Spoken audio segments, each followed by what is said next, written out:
Thank you, Kyle. Hello, everyone, and welcome to a third in a four-part series on respectful care and support for LGBTQ clients and colleagues. And this particular session is focusing on every space, positive space. I'm Heather McConnell. I'm the Associate Director of the International Affairs and Best Practice Guidelines Center with the Registered Nurses Association of Ontario. Again, I'd like to thank you for joining us at this webinar. We have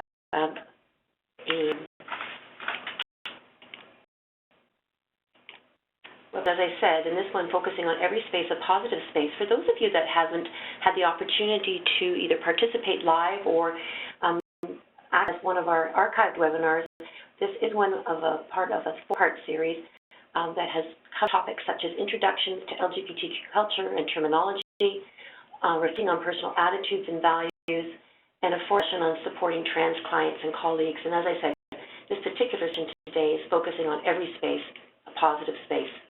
We have objectives for the webinar series, which include everything from focusing on a historical oppression of LGBTQ people in Canada and the effect that has had on health and wellness, ways to reflect on personal attitudes, create increased empathy and sensitivity, LGBTQ culture and history, and knowledge of inclusive language and terminology. And on the aid of being able to have increased clinical knowledge and skills for LGBTQ people. Excuse me.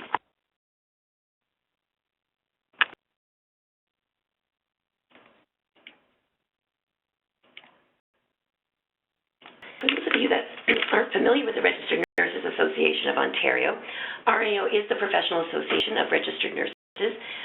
We represent over 42,000 registered nurses in the province of Ontario, and we're the strong, credible voice leading the nursing profession to influence and promote healthy public policy and clinical excellence. One of the many interest groups of the Registered Nurses Association of Ontario is the Rainbow Nursing Interest Group, and it was with leaders of the Rainbow Nursing Interest Group that we are hosting this webinar series. So I'm going to introduce you to our speakers now.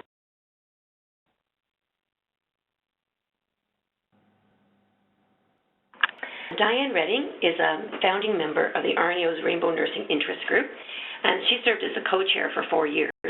She was also active on the Public Health Alliance for LGBTQI equity, a working group of the Ontario Public Health Association, facilitating positive space training in various Ontario communities. Ago, Diane retired from the region of Waterloo Public Health, where she participated on the Access and Equity Committee and Regional Municipality of Waterloo's Dialogue on Diversity. Clipsum has worked for 25 years as a public health nurse and nurse practitioner in HIV/AIDS and sexual health programs in both Peel and Halton regions. As per role, she advocated for supports and services for LGBTQ people and provided education around cultural competence and developing skills to make community health and social service organizations into positive spaces. This included during the Public Health Alliance for LGBTQI equity, a work group of the Ontario Public Health Association, and sitting on the executive of the Rainbow Nursing Interest Group, which chaired for almost 3 years. Founding member of the local LGBTQ organizations in Peel and Halton region. Welcome to you both. There.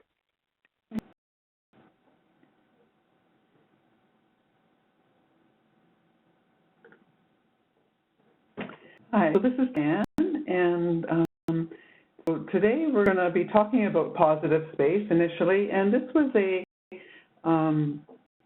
concept that was actually developed at the University of Toronto in 1996, and it provides an open and welcoming as well as equitable and accessible space to people of all sexual orientations and gender identities.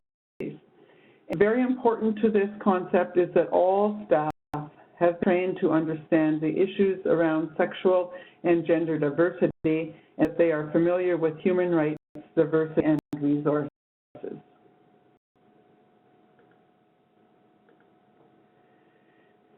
There is a scale called the Riddell scale, which was developed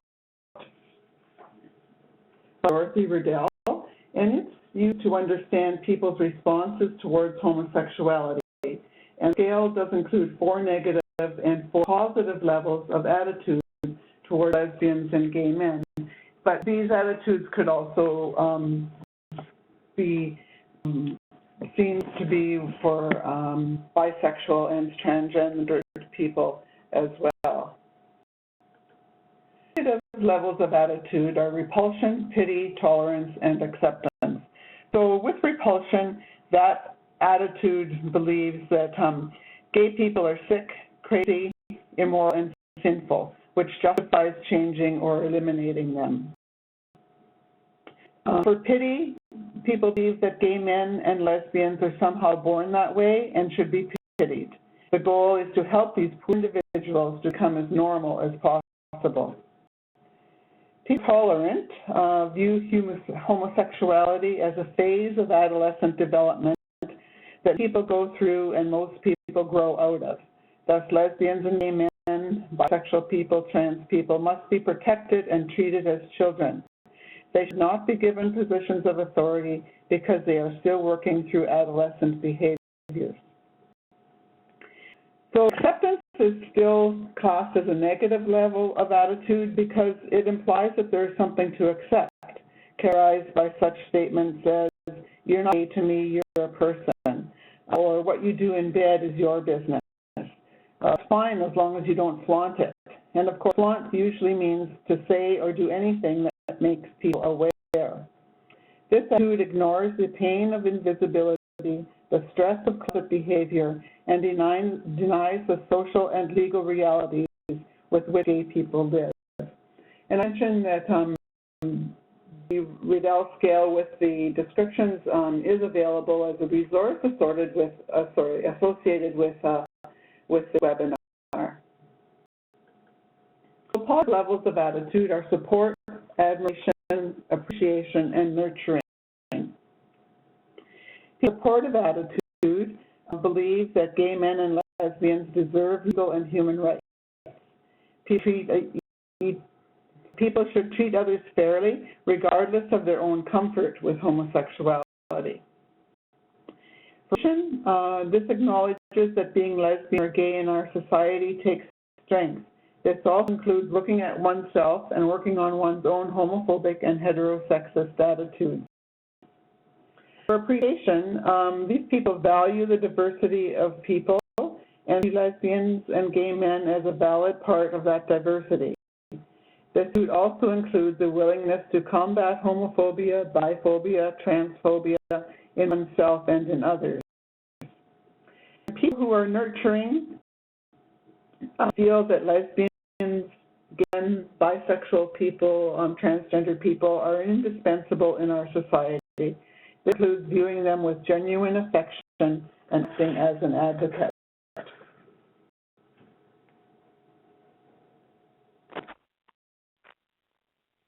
So here are different levels of attitude. When you have a chance to look at the actual scale itself, think about where you are on the scale.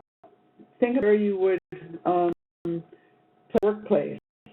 And see if there were any sort of surprises. Yes. And could just, especially with your colleagues who might be watching this webinar with you or at a future date, sort of identify some concrete steps that your workplace could take to attain a higher level of attitude.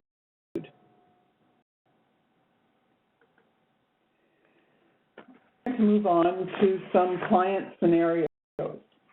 These scenarios were provided courtesy of Rainbow Health Ontario, which if you haven't sort of looked them up on the web yet, they are a good resource for people in Ontario and further as well. But they are the organization in Ontario that has been funded to provide LGBT supports all around the province.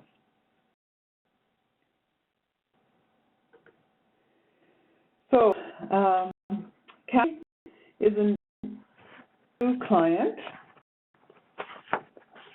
Sorry. And she's 52 years old. Her initial appointment with the nurse practitioner, she says, by the way, I'm a lesbian, so you don't need to worry about a pap test. How should the nurse practitioner respond? I guess I'll respond to it, Dan. Okay. Okay. So first of all, when someone comes out to us, we need to thank them because it takes a lot of courage to do that. So we need to thank Kathy for coming to us. We also discuss with her the fact that most women who have sex with women do need tests. And we need to discuss sexual behaviors to determine the need. For example, oral sex, sex with toys, or sex with fingers can put people at risk for HPV, which means that they need a pap test. And also, we need to ask if and how she would like her sexual orientation to be documented. So maybe on to the next one. Okay. And Diane can reply. How's that? So this is Peter and Ken, who've been a couple for over 30 years, and they've been leaders in their local gay community. Recently had a stroke and has lost much of his mobility and ability to care for himself. But has a program that offers physiotherapy and a support group for stroke survivors. So questions would be, is this program a welcoming place for Ken? And will staff deal with homophobic remarks from other clients? This has become a real issue in long-term care. I'm not sure if they know it yet, but certainly LGBT people who are needing to access those services are finding it a real issue because many people are finding that they're having to go back into the closet after many years of being out. So we ensure that all staff are LGBT culturally competent, and part of that space training and becoming a positive space is to develop anti-discrimination, anti-harassment, and diversity policies that include sexual orientation and gender identity and expression. And this include a process to follow when the policies are not adhered to. And also important with this is that those policies are clearly posted along with the process to follow if people feel that it's not been followed. And this is Jean speaking. I just wanted to point out, too, that these are scenarios that you will find in your workplace, if you have LGBTQ issues, and many people aren't. So the prevalence of LGBTQ people isn't really one, but it's sort of often stated to be between 5 and 10% of the population. So you are seeing people like Kathy and Peter and Ken in your practice or in your clinic or in hospital or long-term care center.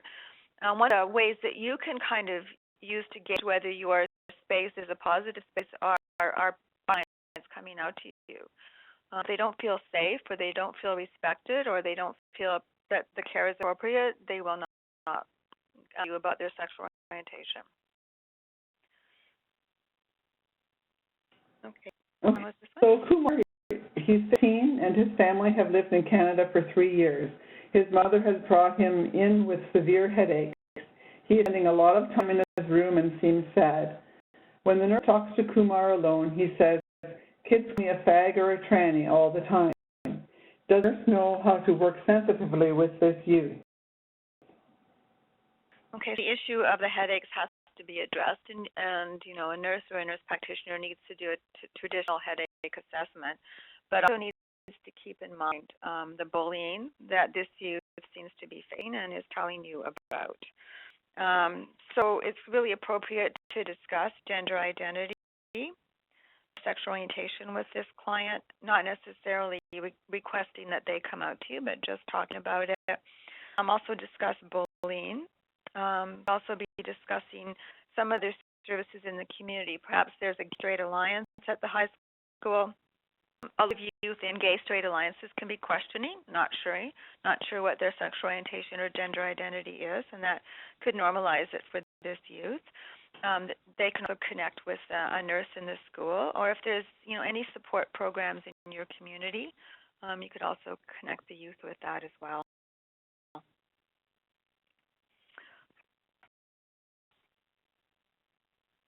The next bisexual man, Paulo, who is seeking asylum from Mexico and has been referred to your clinic by a lawyer. He was then set on fire in his home country. Wound care and documentation of his injuries for his immigration hearing. He also needs a refugee hearing. He also needs counseling for trauma and referrals to community resources. So how would your team be in dealing with these issues, and what are some of the issues you need to address? Okay. Canada is one of the few countries that do accept refugee claims on the basis of sexual orientation and gender identity. Yet asylum seekers face many obstacles, from the need to prove their LGBT identity to lack of knowledge on the part of service providers, homophobia, transphobia, racism. And the organization called the Envisioning Global LGBT Human Rights, they have a website. It's www.envisioninglgbt.com. Have information sheets on various LGBT refugee issues, so that would be a place to start if your organization or agency is dealing with asylum issues in the LGBT community.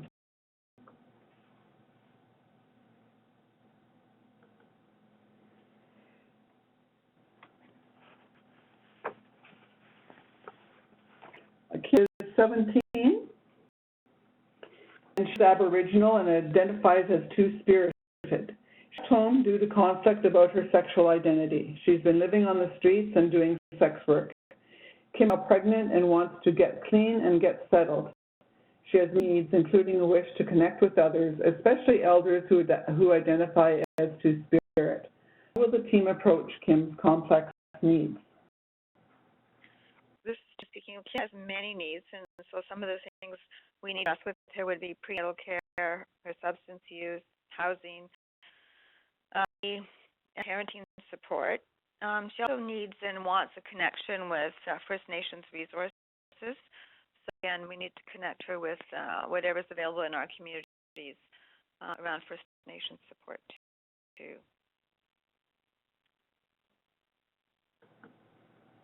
Okay, this is a scenario about LGBTQ colleagues.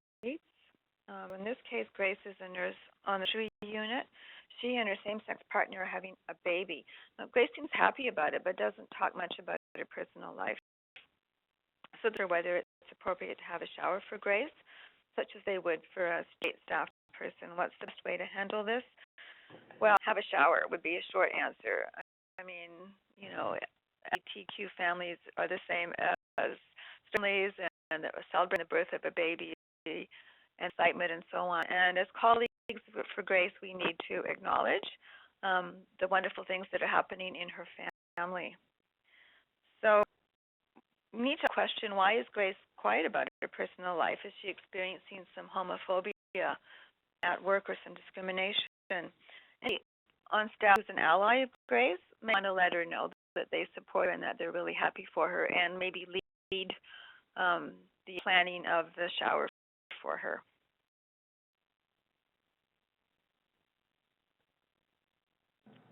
Next client is Margaret, who's a trans woman. And after years of unemployment and loss of contact with her children, things are improving. She's moved to our community to take a new job and reconnect with her son. Mark, ongoing hormone prescriptions and appropriate health screenings. She's also considering surgery. So to a clinic, will you be able to meet her health needs? And will we know enough to use appropriate pronouns? Okay, the pronouns, it is very important to use the pronoun that the person identifies with. So if you know or they haven't stated, please ask them. And use this pronoun regardless of their appearance or their voice or their gender on their health card. It is very important to use the pronoun of the gender that they identify with. And nurse practitioners can prescribe hormones, so that's one thing. And Rainbow Health Ontario does offer a trans connection, a project whose goal is to increase the capacity of Ontario's primary health care system to provide high-quality, comprehensive care to trans communities through training, education, mentorship, resources, and networking. Everyone has a right to basic health care close to home, and the Trans Health Connection is working to make this a real reality. Part of the network, or the Trans Health Connection, is weekly mentorship calls. This is an opportunity for professional service providers across the province to call in by telephone and connect with clinicians with experience working with trans clients. The mentorship program is open to any professional, a physician, a nurse, social worker, mental health worker, etc., who is already working with trans clients or who is intending to do so. Providers are invited to build knowledge, ask questions, and share experiences. The topics discussed range from specific case-based questions to more general social or ethical issues. By sharing their learning, practitioners are also creating of practice and establishing valuable professional networks. The part of this series is specifically on supporting trans clients and colleagues. So you can certainly find that on the site, find that archived webinar, and also some of the resources that are going to be used with that webinar.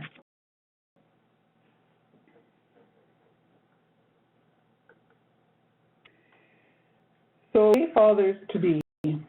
Adam and Dylan are hoping to have a family. They are looking for information about adoption, surrogacy, and co-parenting. So I called your agency asking for resources and referrals on these options for gay men versus be able to provide assistance on these issues. So that we need to think about, right? So we're suggesting that agencies be prepared and start developing resources now, so that when you do get a phone call like this, you can give people resources that they need.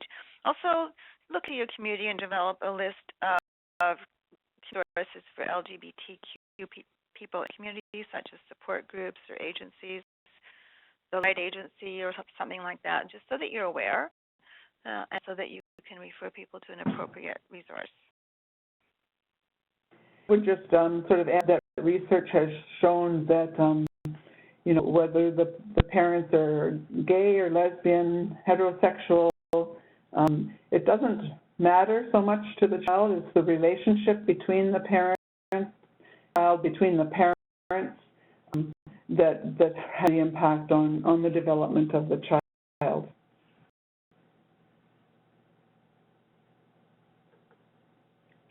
Final case scenario that Rainbow Health Ontario feels that we, will meet in our places.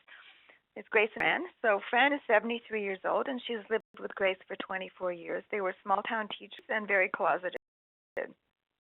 She's declining with severe emphysema and arthritis, and she's been in hospital for 6 weeks and now needs to go to a long-term care facility. Grace and Fran are distraught about being separated and wonder if they will ever feel like a couple again. So staff have the knowledge and skills to offer a nurturing environment to this couple. Okay, as I mentioned with our other senior retirement homes and long-term care facilities are beginning to address the issues needed to provide LGBT culturally competent care and services. So if you are in retirement homes or long-term care, please seek out the resources that are available to assist you in making your facility open and welcoming to people of all sexual orientations and gender identities.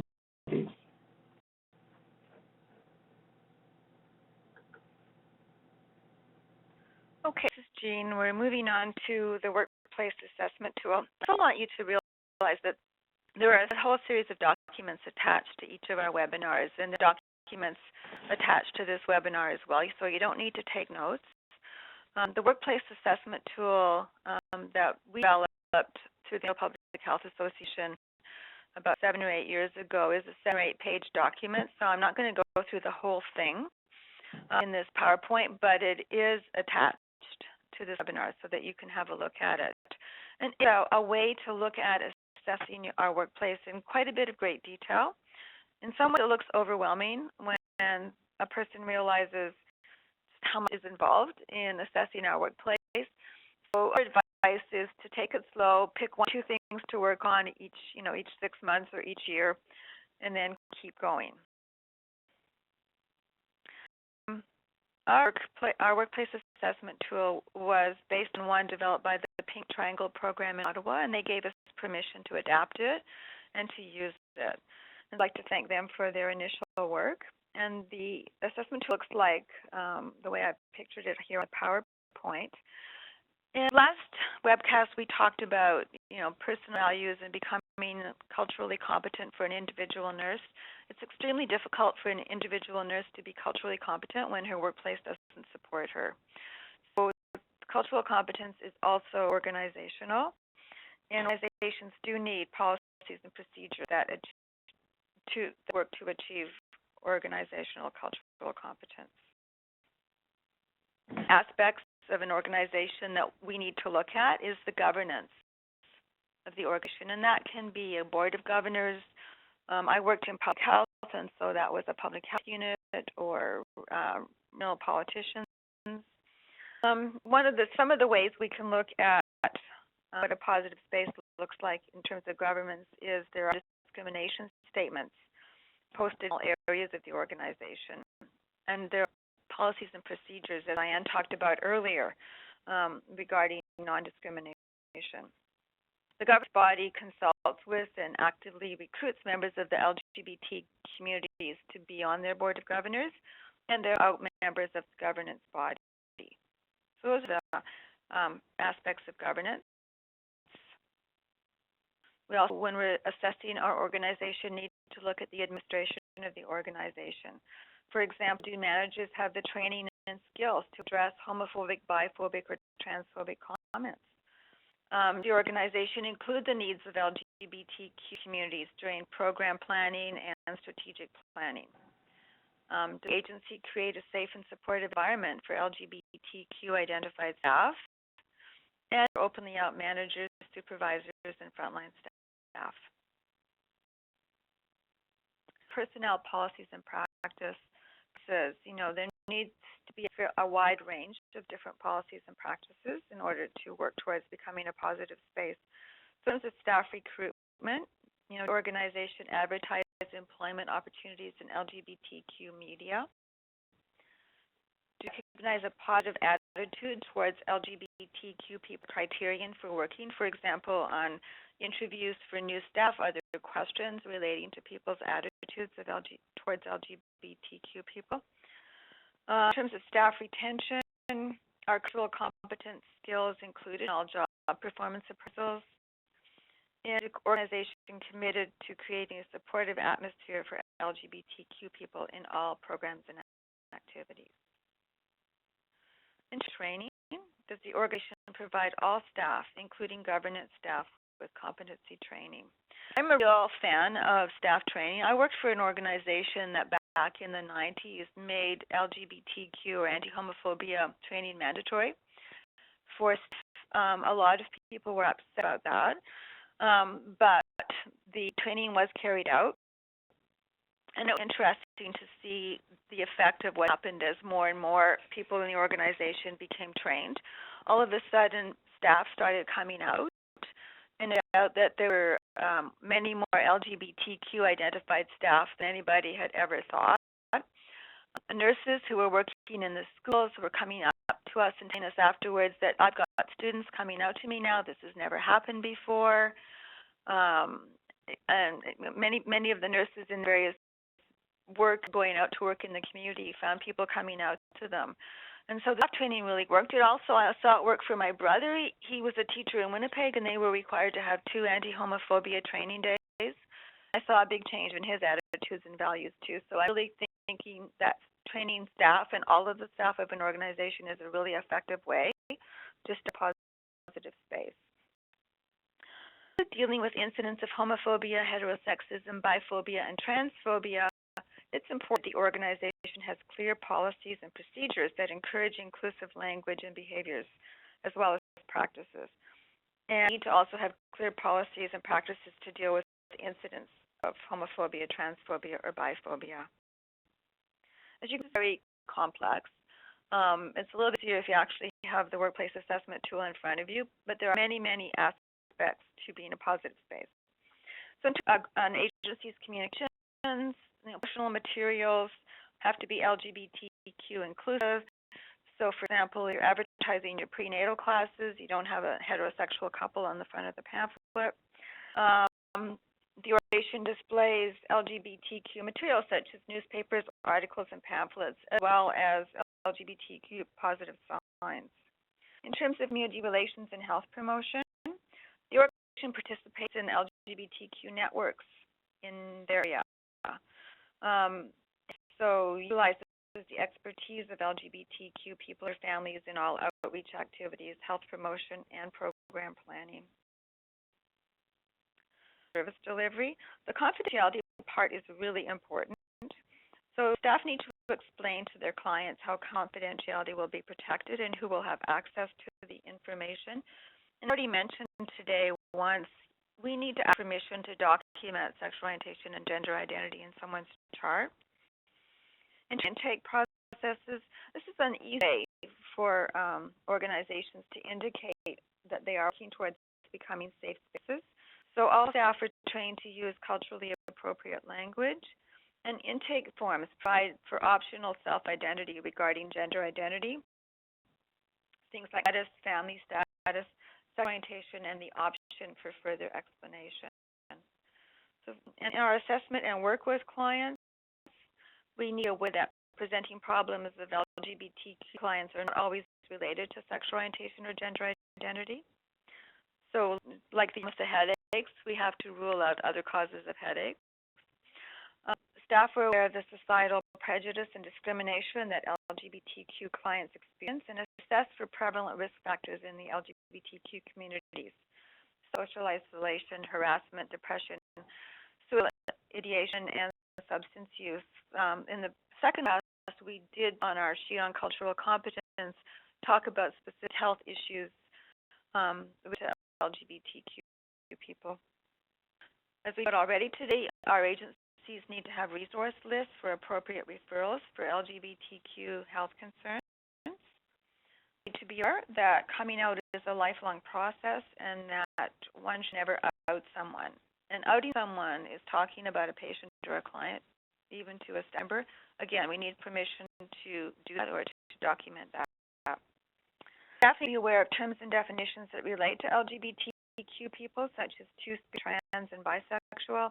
And in group work with clients, we need to facilitate safety and inclusion and intervene in incidents of discrimination. In terms of physical environment, the organization has at least one gender-inclusive washroom. Our fourth webcast talking about supporting trans clients makes it really clear that trans people have difficulty using public washrooms, and it's very difficult for them if we have gender washrooms if there's no other option for them.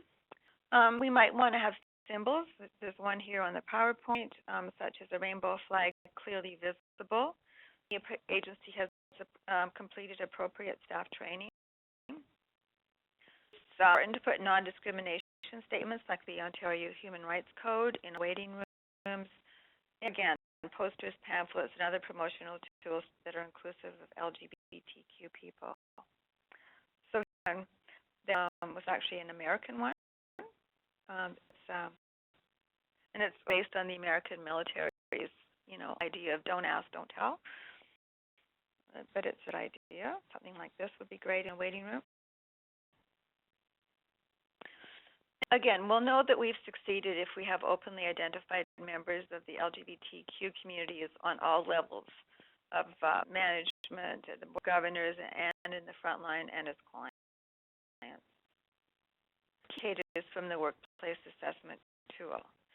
And this might be the easy way to start is to look at the key indicators. So there's recruitment efforts that reach out to the LGBTQ communities. There's interview guides for staff, volunteers, and placement students that incorporate screening and questions around positive attitudes towards LGBTQ people. written twice. Anti-discrimination and anti-harassment and diversity policies that include both sexual orientation and gender identity. Use of neutral language in policies, procedures, intake forms, and so the language could be employee, client, community member rather than he, she. Policy indicators are included as part of diversity skills for all staff during a performance evaluation. Lgbtq employees have the same terms, conditions, and benefits of all other employees. We're doing scenarios on this webcast, but we've developed some scenarios. They're actually real-life scenarios. They've actually happened to one of 5 of us that developed the Positive Space Manual. So these things that happened in our workplaces as we're developing some of the work that we've done. So Diane and I are going to be discussing them as we go through them. So this workplace scenario is you're working to develop a positive space at your place of employment.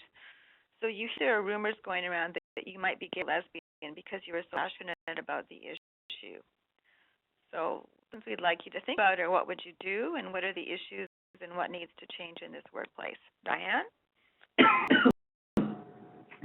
So what would you do? Well, ignore the rumors because sort of what does it really matter? But you could discuss your role as an ally with your colleagues, what it means to be an ally. We'd have an ally contract that we'll talk about later, so you could have that up. Workstation. And the issue is discrimination by association. So, and this is a real concern for, I don't know if concern is the word, but this does happen more often than not when allies try to be good allies. So what needs to change in this workplace to make it a positive space? Well, there needs to be a non-discrimination statement posted. Managers need the training and skills to deal with discrimination. Staff need training on LGBTQ cultural competency. That there are discrimination policies and practices that are expected, that the organizational culture is inclusive.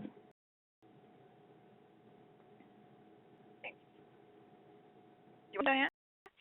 So a worker who used to work in your program has been off work for a week following the sudden death of the tenant who lived in the upper apartment in her home. She called you and confides that her tenant was her long-term same-sex partner. She's worried that when she returns to work, her grief will interfere with her performance, or that will break down during the workday and will not have any support because nobody else is aware of the true nature of her relationship. She tells she has heard coworkers in her current program make derogatory remarks and jokes about gay people. She has to access bereavement leave, but she's worried that if she requests it, word will leak out and she will become the target of gossip, rumor, and discrimination. She says, I feel so alone.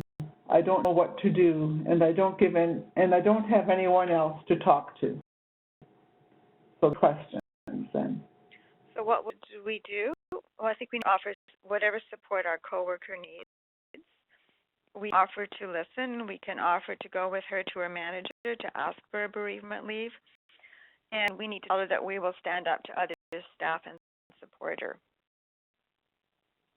Well, the issues are our coworker's been closeted and doesn't feel safe enough to come out so that she can have the benefit that she is entitled to, which is her bereavement leave. And to change in this workplace to make it positive. Staff on LGBTQ cultural competence and confidentiality. I think management needs some training here. Personnel policies and practices need to be developed or given to support the benefits for same-sex couples. So they often have the benefit there, but it makes the person have to come out, and then they don't feel safe doing that. So there needs to be a lot of changes around cultural competence in this organization. Okay, next one is a member of the community has complained to your local board that a group of taxpayers that she represents are not supportive of the work your agency is doing, promote an alternate lifestyle. And the agency should be promoting family values. You've been approached by your manager to come up with a rationale to support your work in this area. What do you do? Well, rationale should include the Human Rights Code, equity and access, and the need for LGBTQ cultural competence. And you might also want to point out to the manager that this request for rationale is another form of discrimination. What are the issues? The agency supported a community member who is expressing discrimination against LGBTQ communities. To change in this workplace to make it a positive space. Policies and procedures that are inclusive and supportive of LGBTQ communities and those that work to support them. Management, especially upper management and governance bodies, need training in LGBTQ cultural competence. And the organizational culture needs to become more responsive to the issues of LGBT cultural diversity and provide support to employees who are doing ally work.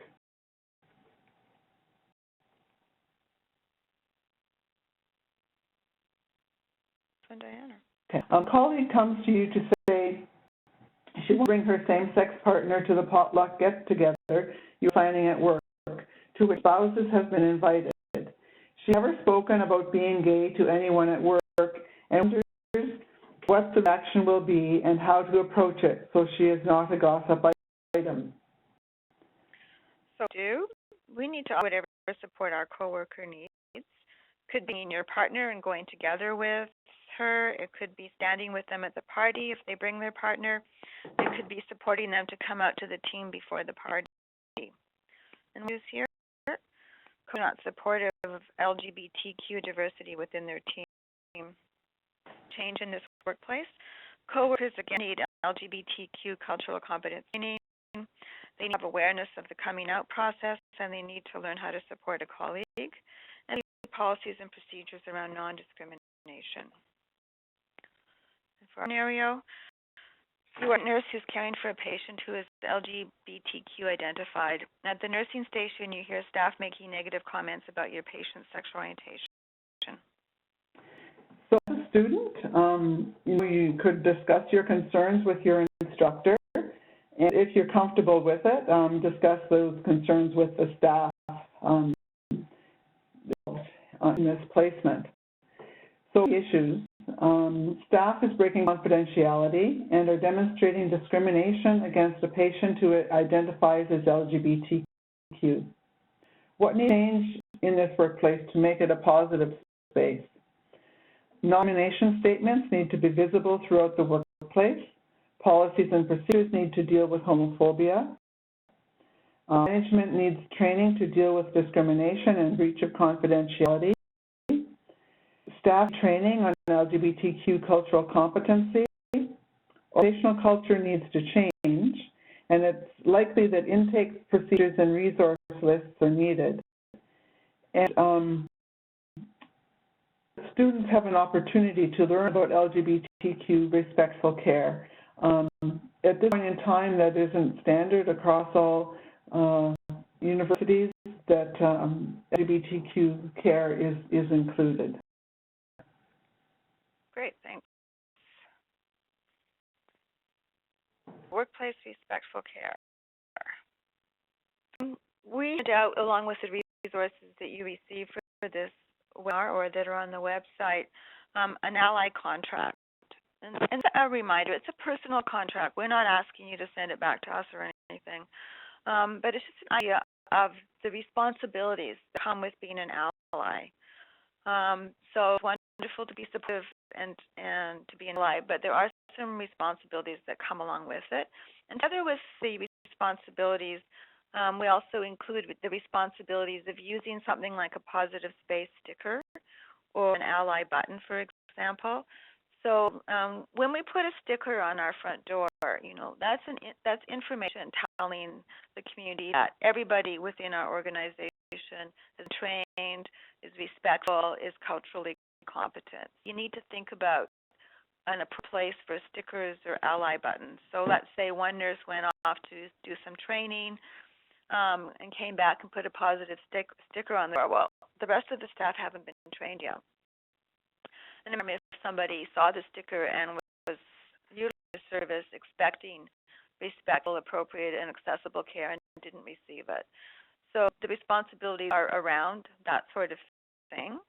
So as an ally and as somebody who's maybe using a sticker or an ally button, although experts on LGBTQ issues, we need to provide resources and referrals to the best of our abilities. We need committed to continuously educating ourselves and others about oppression, about heterosexism, transphobia, and homophobia, and to continuously work to combat it on a personal level. We need to be committed to working towards providing safe, confidential support networks for members of the LGBTQ communities. We need to be committed to treating everyone with the dignity and the respect that they're entitled to as human beings. So that responsibilities that go along with being an ally. So we have these stickers up just to kind of show you, positive space stickers that are available. Rain Health Ontario has a store, and they do sell the positive space stickers at a very reasonable cost. So their website is there. And I downloaded just a picture of my button. There's many, many different kinds of ally buttons that can be downloaded from the internet. And they cost $1 each, and of course it depends on how many are ordered. I have a story about an ally button that I just want to tell a little bit about. And it involves two friends of mine. They're both gay men and they're married.